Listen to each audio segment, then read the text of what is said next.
I had like, I don't know, I felt so relieved and so like she landed on my chest and I just like remember her like arms on the side of me, like so soft. Mm-hmm. And I was just so happy and relieved and like every bite of food and drink of anything was just like amazing. And we just like finally, I felt like it was like Christmas morning, you know? Mm-hmm. And then I think she was born at like 12:46 a.m. And then our midwives left, I don't know what time, maybe 4 in the morning. And then we had gotten some sleep and had set an alarm to wake up and feed her. And I remember my husband like picking her up out of the bassinet. And I was just like, it was like Christmas morning, like just to see her Yeah. face again after an hour or whatever it was. Mm-hmm. And that first day was just amazing, like ordering our favorite food and it was just like we're in a bubble. Hey, you're listening to Births at Home, the podcast with me, Esmeralda, the home birth doula, as your host. I am a mama of three, fellow home birther, and entrepreneur. I am completely obsessed with birth, more specifically, home birth. And this is a podcast where women share their positive home birth stories, as well as the journey that led them down the path to home birth. Whether you're currently pregnant, planning a home birth with your first or fourth baby, or even just someone who is a complete birth nerd like me, this podcast is for you. So grab a cup of coffee and enjoy. Today we are on episode 18, and we will be chatting with Julia, who will be sharing her home birth story with us. And she will be sharing with us all the details about her passion in birthwork as well. So stay tuned for all of that information at the end. Let's go ahead and bring Julia on. Hey, Julia, if you just want to go ahead and introduce yourself to everyone. Hi there, I'm Julia. I am a home birth mama and a former birth doula and current birth photographer. Always done birth photography with doula work, but I kind of gave up the doula, my doula hat about 5 years ago when I was going through infertility. And yeah, I still attend births, just not as much as I used to. Yeah. So I love that you're kind of still in the birth world, even though you're not a doula anymore, but you still do the birth photography. Yeah, I can't give it up Mm-hmm. completely. I was just at a birth a couple days ago, and when I'm there, I'm so happy. I feel like it could be at a birth every single day, but being on call all the time and all that, it's like a huge sacrifice. And I put in a lot of years, and I don't want to be doing it like full time right now. Yeah, Yeah. definitely. And how did you get into the home birth world? Did it start with like your own births or did it start with the doula side? Hmm. So I got into birth work kind of I don't know, everyone has a cool story, but for me, I met my first doula. I had never heard the word before. She told me what she did. Like, I support people through birth and like these different ways. And I literally had her like, tell me what you do again, like slower. Like I just was like enthralled. Never heard of it. And then I think I sort of like forgot about it for some years. And then when I was like 28, I basically was like, I have no idea what I'm doing with my life. I've never had a career. I was always just kind of like, I just did different things in my 20s. And I'm like really grateful that I did all those things. But I did this book called The Pathfinder, where you basically like go through this huge workbook Hmm. to figure out what you're supposed to do with your life and like what career like would fit you absolutely perfectly. And I had a bunch of different things on there. I had midwife. I had like things related to photography and birth. So I had midwife, I had Mm. wedding planner, wedding photographer, and basically I ended up just going through the next process in the book, which was like to try some of these things out. So I went and worked for a wedding photographer and had a lot of fun for like a year and realized I loved it, but I wanted to do something like a little deeper, a little more meaningful. And I happened to see birth photography just like on Facebook. And Hmm. I just was like, I can't believe this is a real thing. And so I ended up going to my first birth right around then and thinking I was going to do a doula training just to like understand birth more and know how to be in the room and just understand what I was like a part of. Yeah. But at that first birth, there was a doula there, and I was just like, oh, I actually want to do what she's doing. And I just want to bring my camera as well. So Mhm. that was that. I did my doula training and was off and running. And I always knew I was going to have a home birth, like even before I was a doula. Like I just kind of always was that person who like didn't really trust doctors and was just like anytime they, you go in for like a cold and they just tell you to go home and drink water and you're like, what was the point of that? Like I just never Yeah.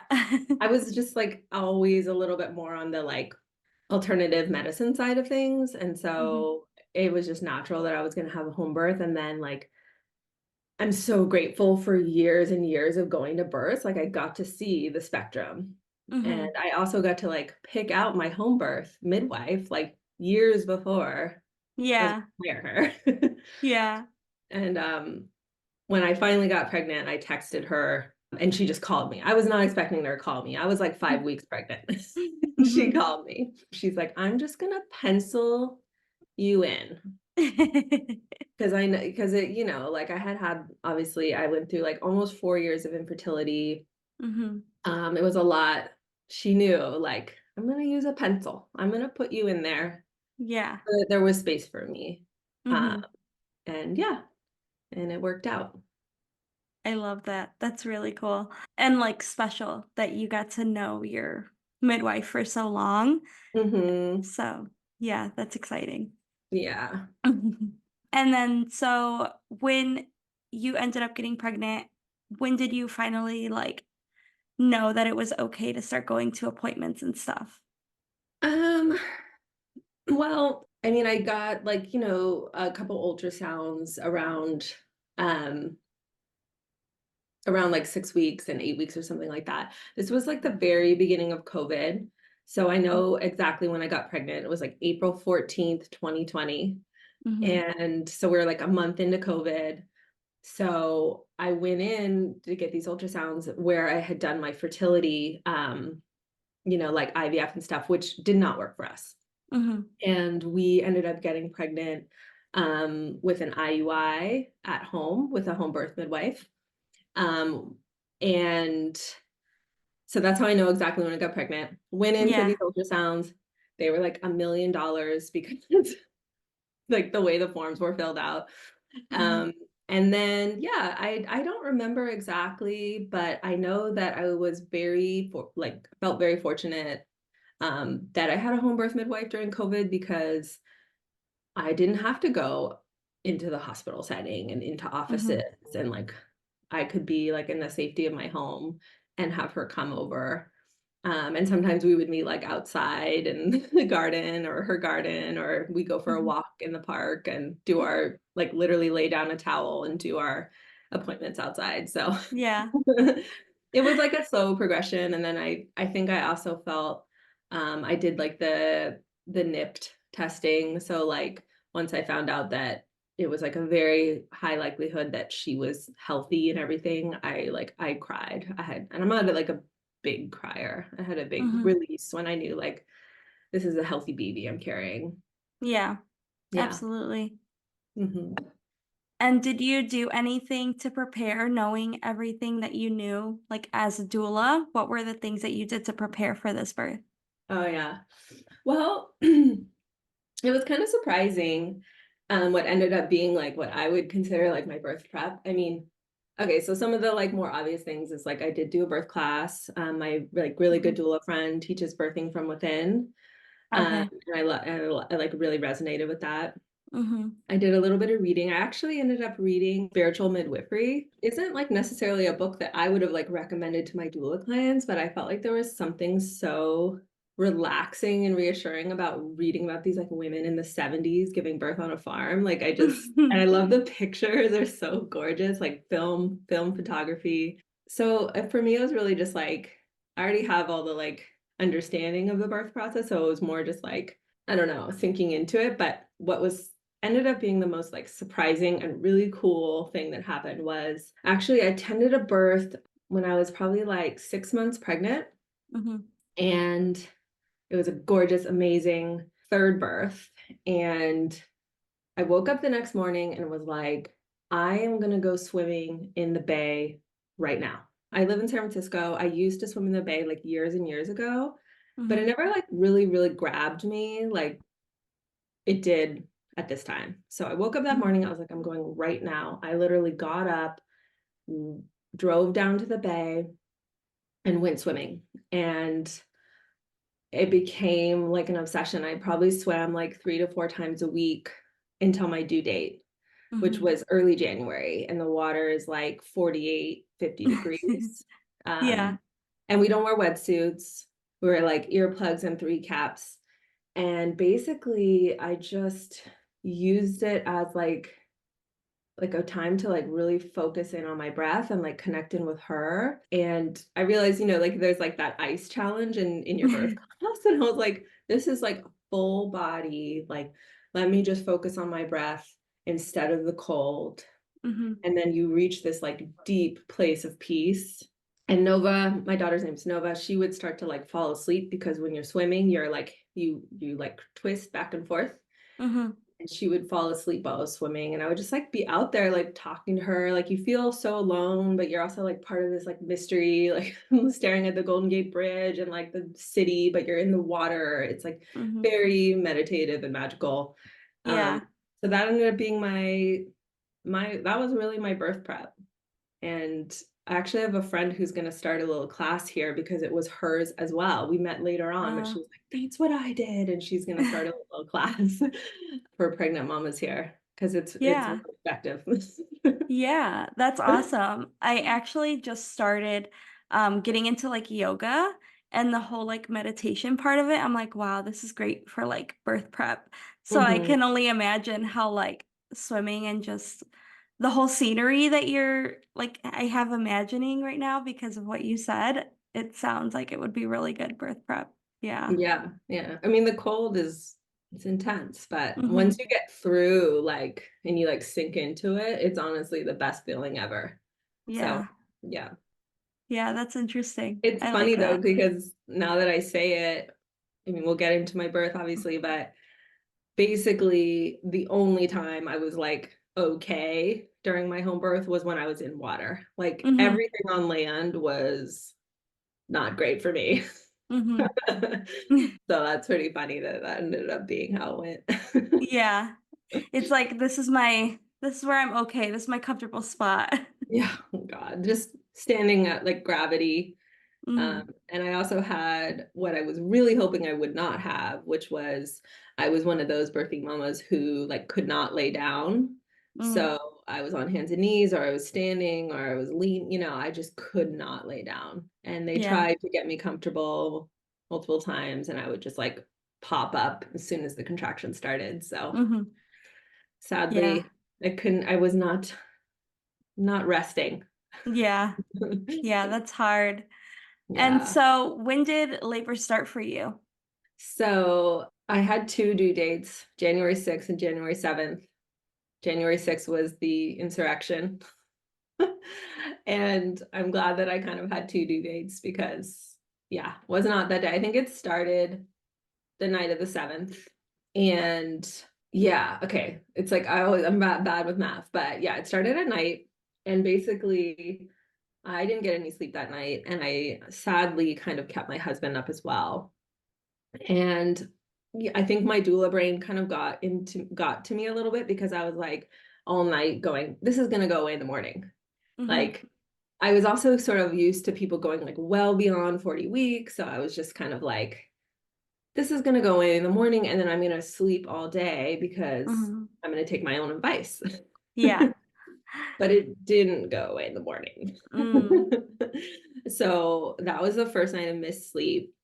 And I think that my doula came over around 11 a.m. I think I was expecting it to be this whole like back and forth, like, should we call? Can I go longer without her? Like, not wanting to call too soon.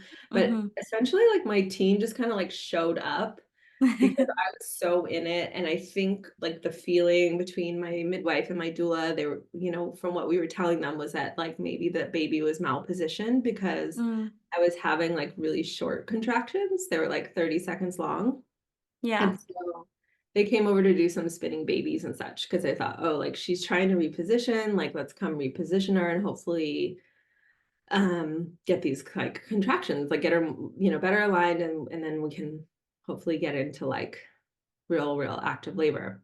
Yeah. Uh, Turns out I would have 30-second contractions the entire time.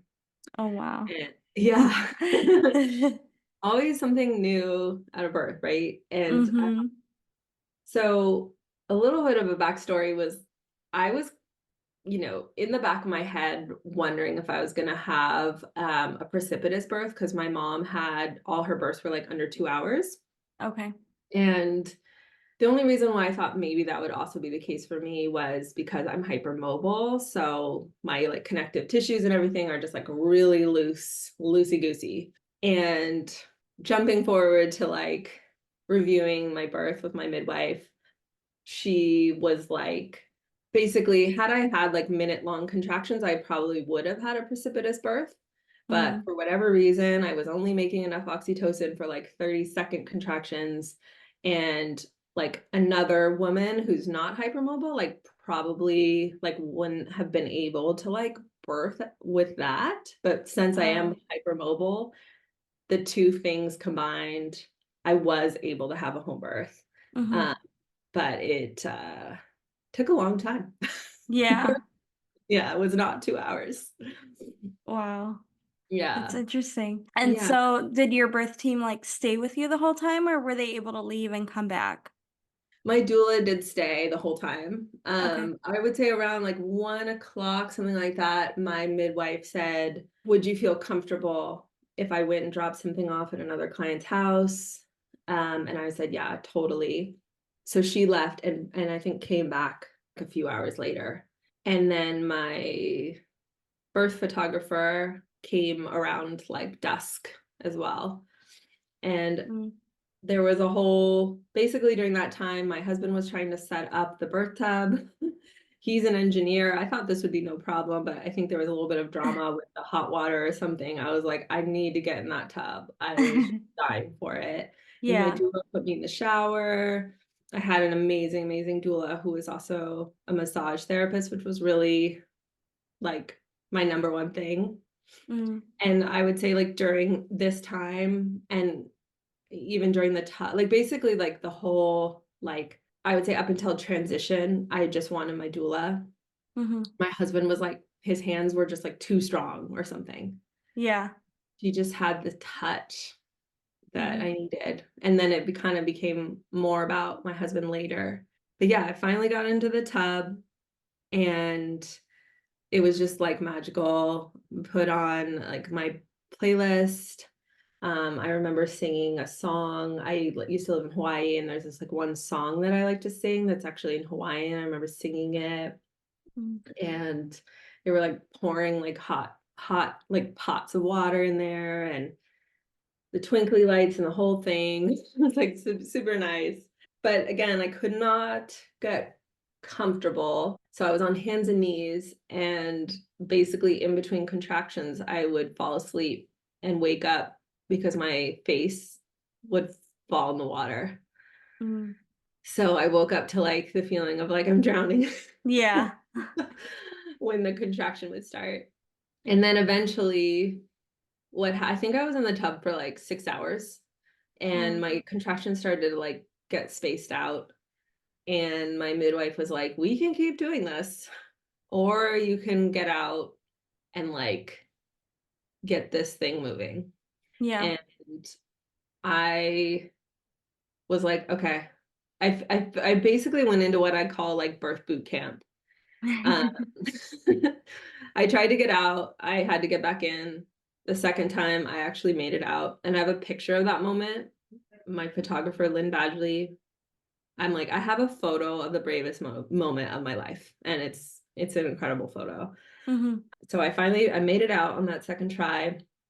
And then they put me into boot camp. It was like, you're going up and down the halls. And then when you get to the end of the hall, you're going to put your leg up on the stool and you're going to squat and like all these things. I was just like doing what they told me to do with like everything I had in me. It was like the moment I got out of that tub and the gravity of the baby, it was just like so intense. Like Mhm.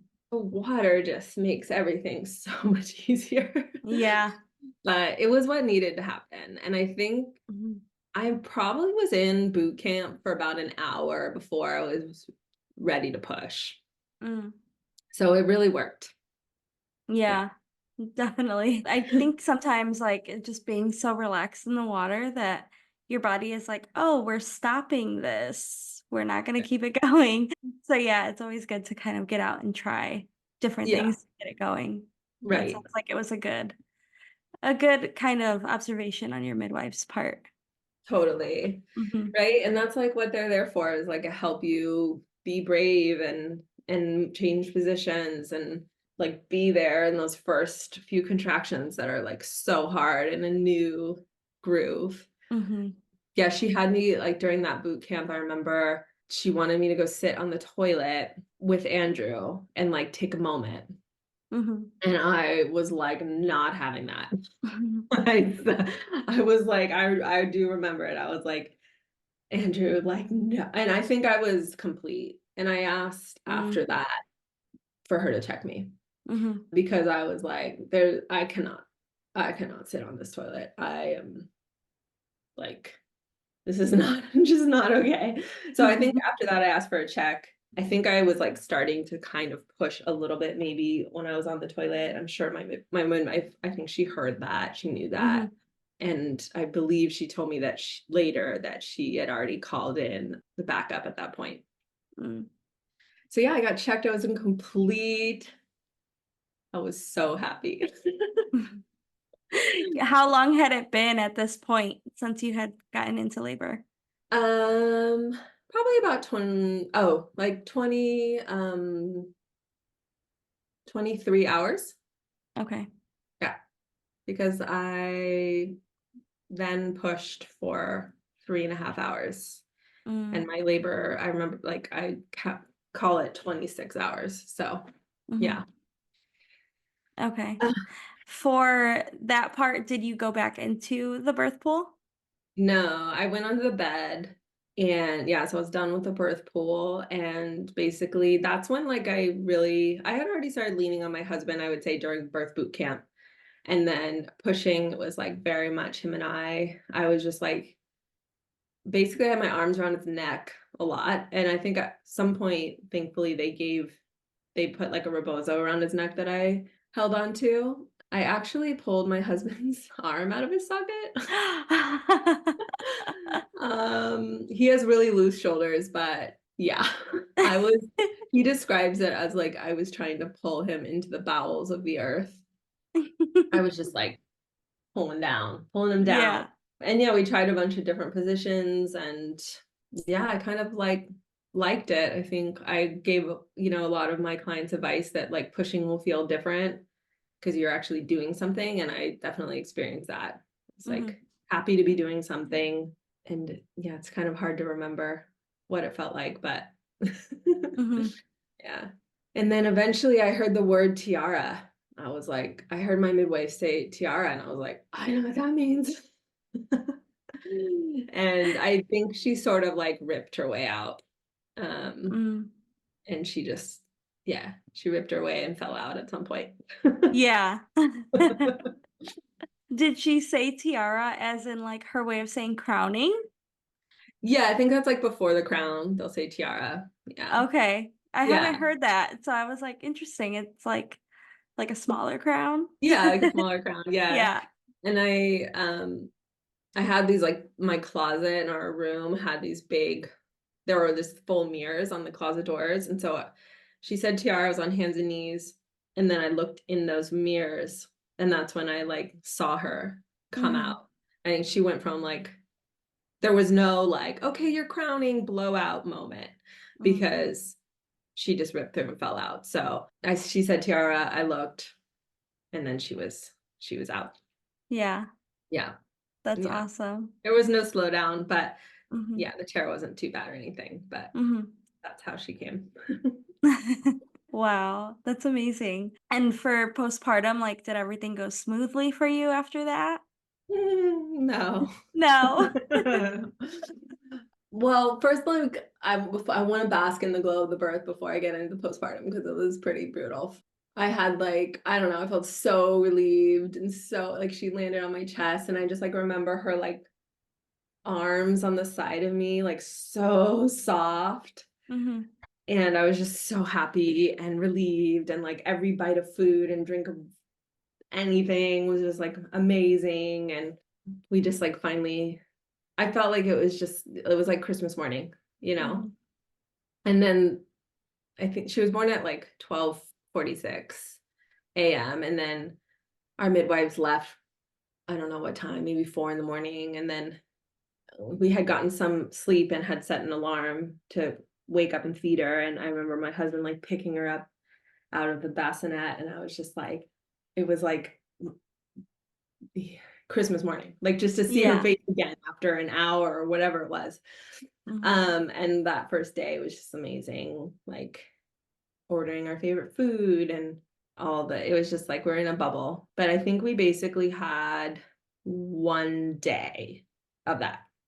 Mm-hmm. And then she like lost a lot of weight and basically she just like I mean my midwife says she's the hardest to feed baby that she'd ever had in 20 Mm-hmm. years of working. She like just wouldn't, she just really wouldn't eat. Like she was scared of it. We like eventually found out that she has this thing called the rhingomalacia, which is like her like the flap on your esophagus was like floppy. So it was Mm-hmm. closing down at the wrong time and then the milk would pool up and she'd choke. Mm-hmm. And that's probably a hypermobility thing as well. Mm-hmm. So maybe she gets that from me, but I was like low tone essentially. And it was just like a wild ride. Like I was getting 24, like 1 hour of sleep within 24 hours. Same with my husband. So it took Mm-hmm. two of us to feed her and it just took the whole time. So like if you're feeding your babe like every 90 minutes, like it took that long to get her anything substantial in her body because she would like Okay. freak out. And I had so much milk, so it was like, okay, wake up before her, pump a little bit so it's not crazy, then try to breastfeed her, then she'd absolutely lose her mind. Then we try to bottle feed her, but she was like so pissed that it was Yeah. really that. So then it became like skipping the breastfeeding because that's really setting her off. Mm-hmm. So essentially, like we had lots of lactation consultants. We, tried everything, but eventually it became me just pumping. Mm-hmm. That was really, really hard for me. I Yeah. really wanted the breastfeeding experience. I wanted to be like, I'm a super cuddly person. I wanted to be like co-sleeping and breastfeeding the whole thing. But Mm-hmm. it was like really my postpartum period was like me crying on one side of the house and my daughter crying on the other side of the house. It was Oh. a mess. Yeah, it was, Yeah. and it was COVID and um it just wasn't what I wanted or expected. And that loss was like so huge. Yeah. And like having already gone through that with infertility, like taking something that was like supposed to be beautiful, like getting pregnant to me was like supposed to be this beautiful, magical thing. And instead it was painful, expensive, awful. Mm-hmm.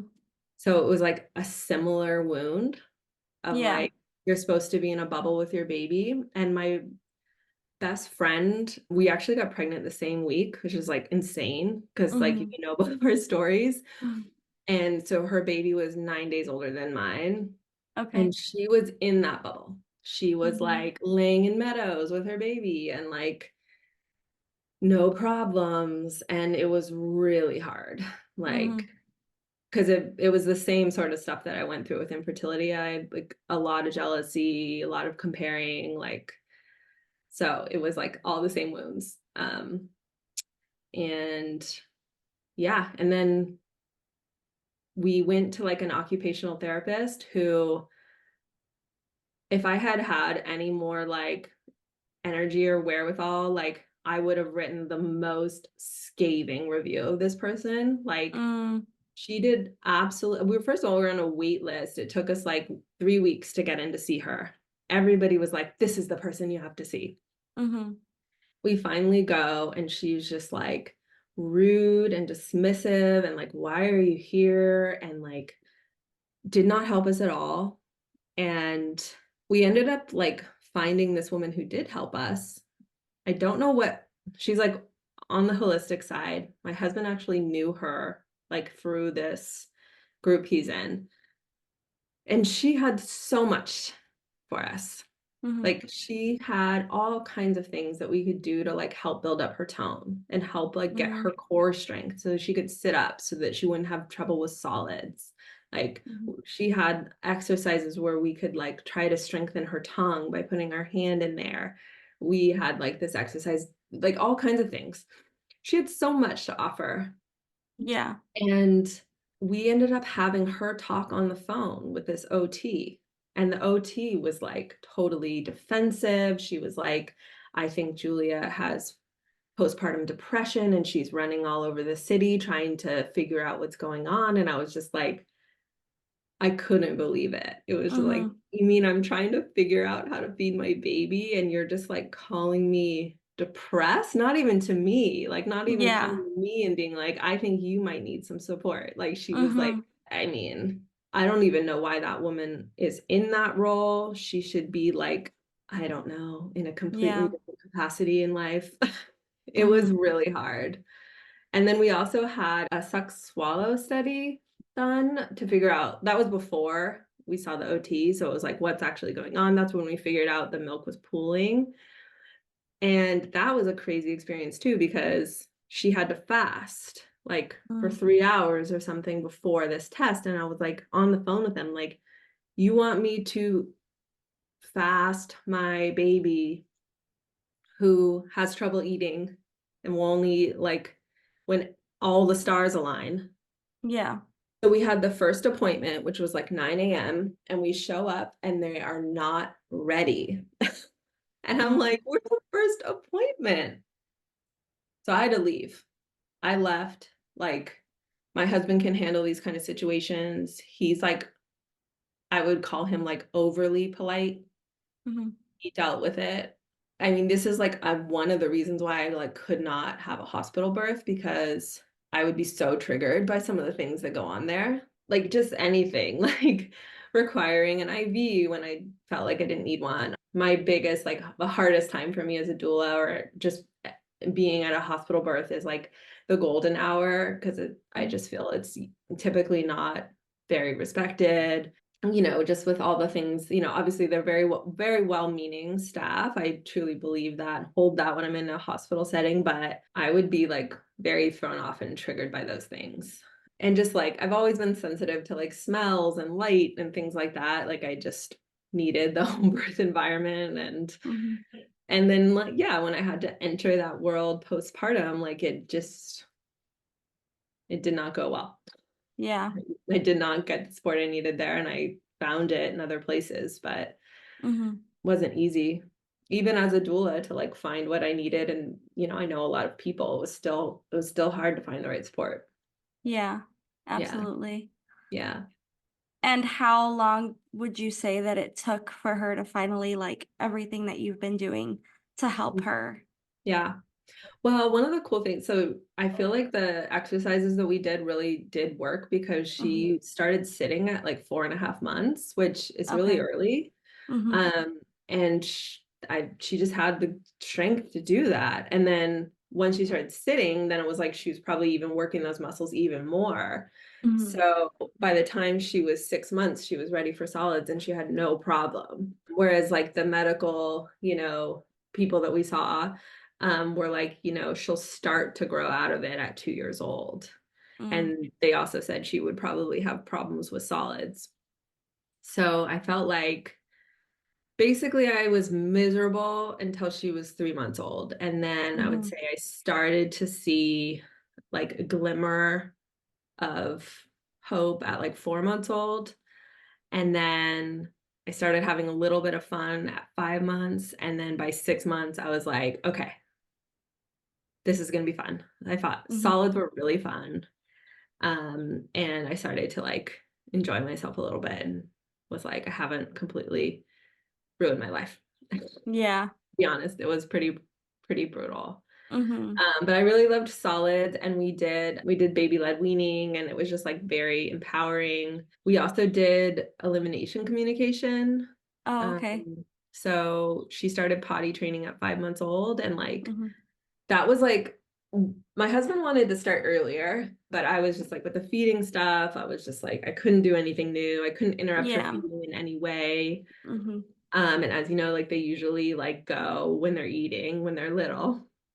But at 5 months old, we started, and it turns out it was like very cool and very empowering for us because we Mhm. had so little we could do like to make just felt like we were victims, and like we had this like amazing times kind of stolen from us. But when you like elimination communication, it's so cool because when you like get it right and you like understand their cues and they like poop in the thing, you're just like, it's just it's so cool.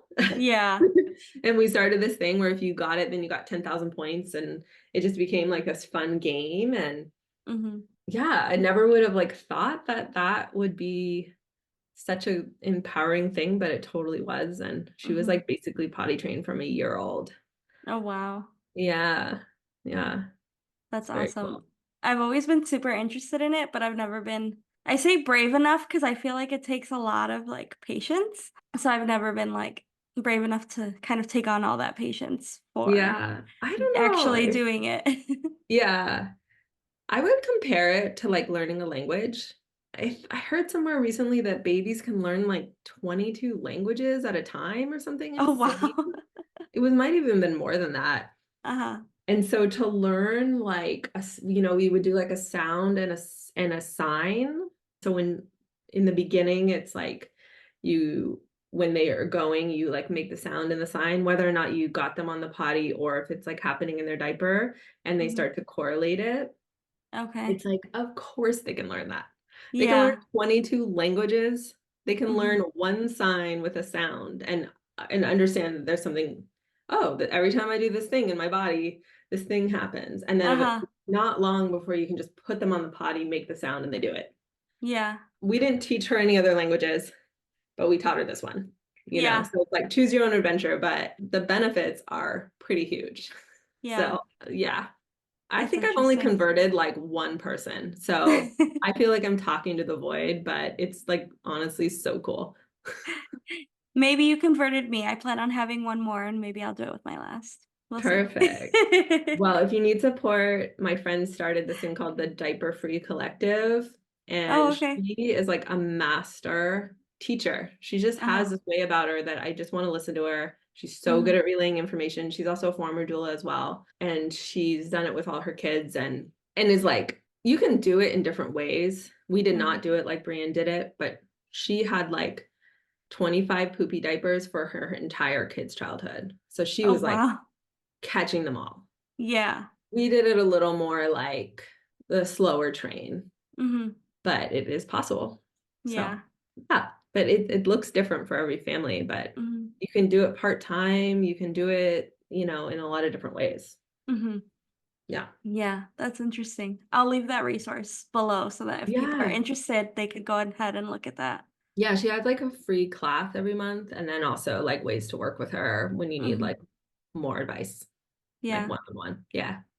that's cool. And so, was there anything else part of your postpartum that you wanted to kind of touch on, or do you think you got a lot of it?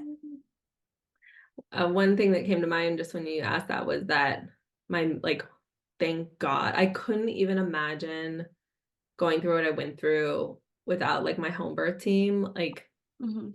I mean, we would have had like thinking back, like we had that one day where things were amazing and then things kind of started getting hard right away.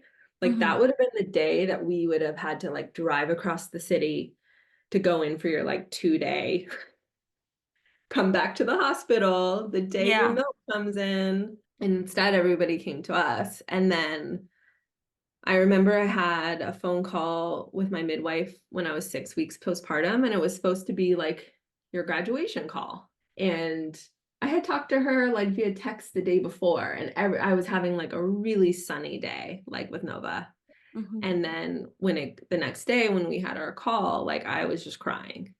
Mhm. And she, I'll like never forget it. She was just like, we're gonna just table this whole graduation idea.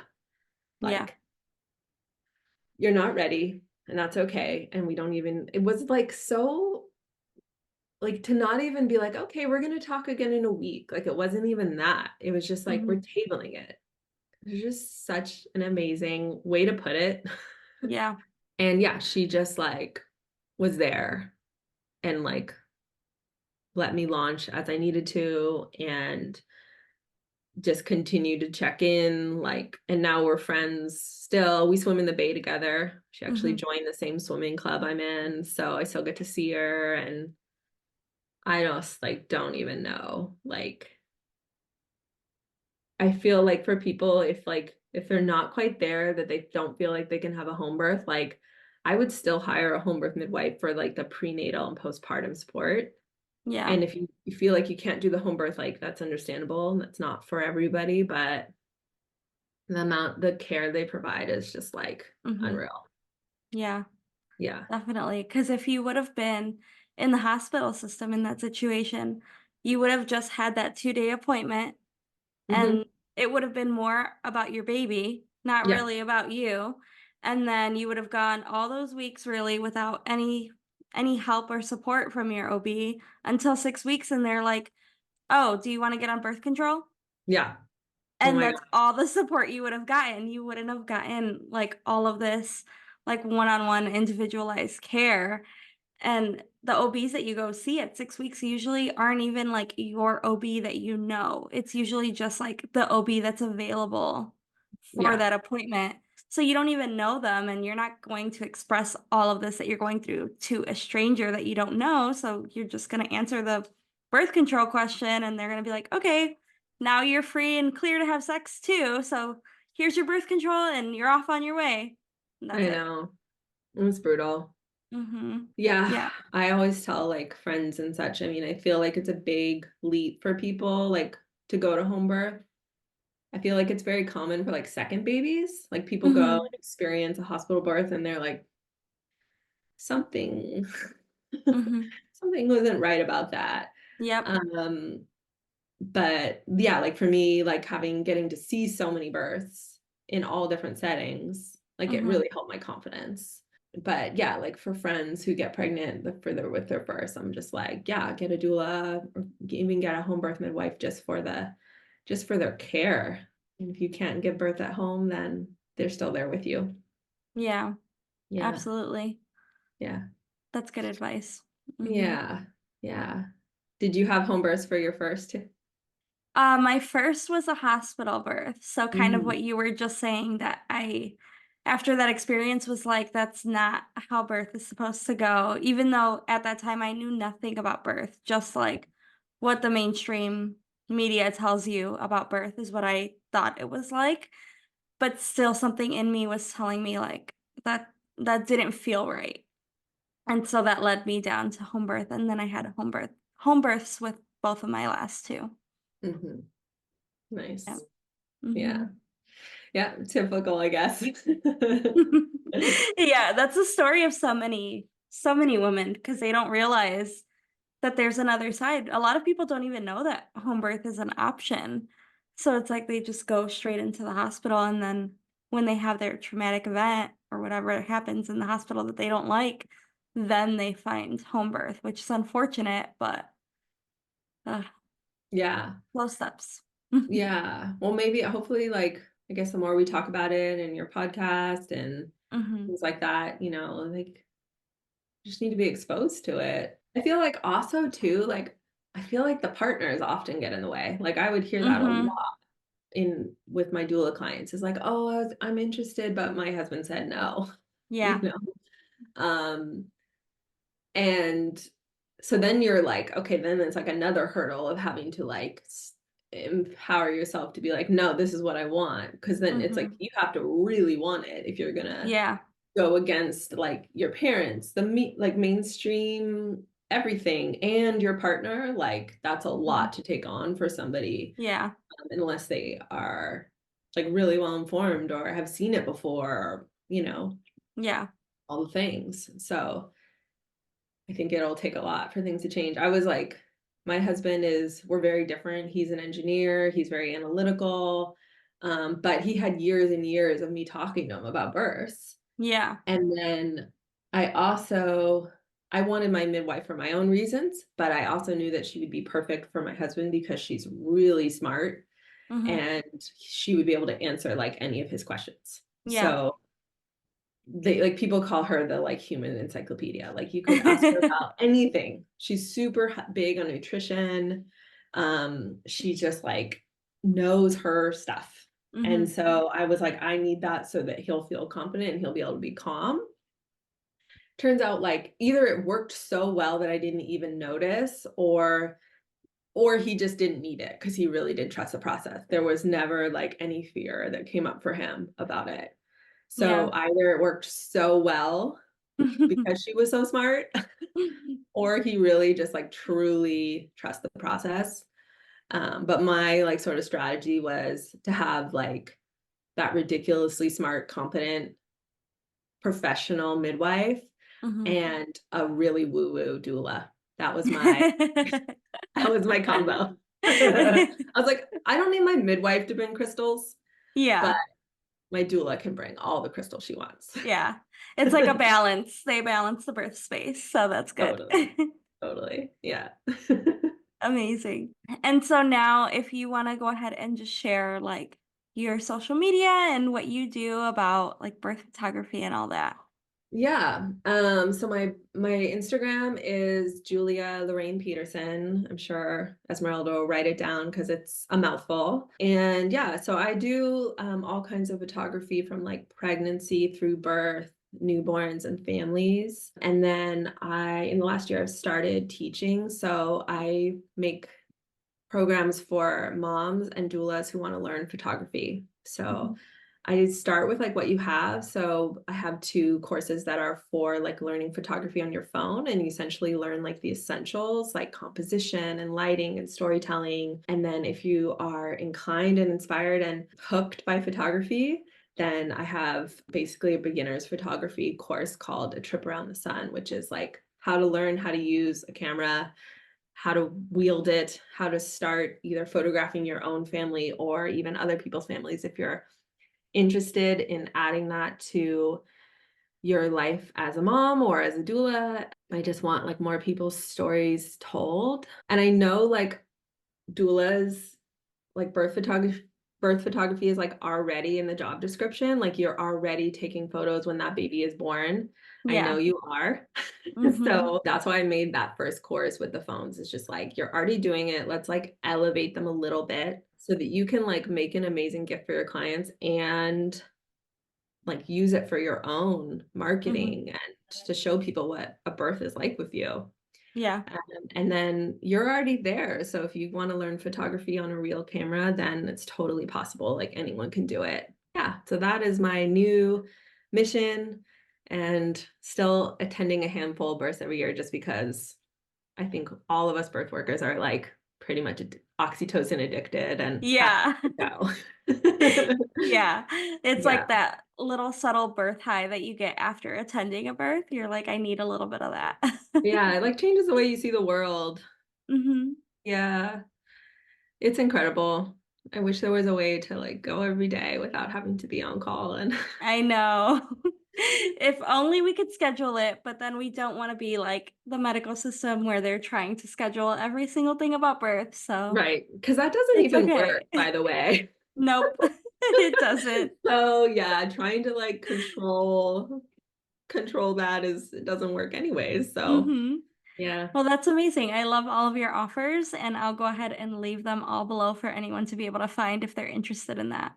cool. It was Yeah. great talking to you. Yeah, you too. Thank you so much for sharing your story with us. What a great home birth story we just heard from Julia. I absolutely loved our conversation that we had. If you are local to Julia, all of her information will be down below if you are interested in any of her local services. And if you are a doula or even a mom who's interested in learning more about photography, then definitely look at her online services that she offers. I actually am a part of the photography course, A Trip Around the Sun, and I am currently loving it. Most of you know I recently got into a birth photography, and it is still a new adventure for me. So, this course is really helping me out with learning everything about my camera and just getting better at the skills that I currently have and kind of upgrading them as well. So, if you're interested in that course, all the information will be down below.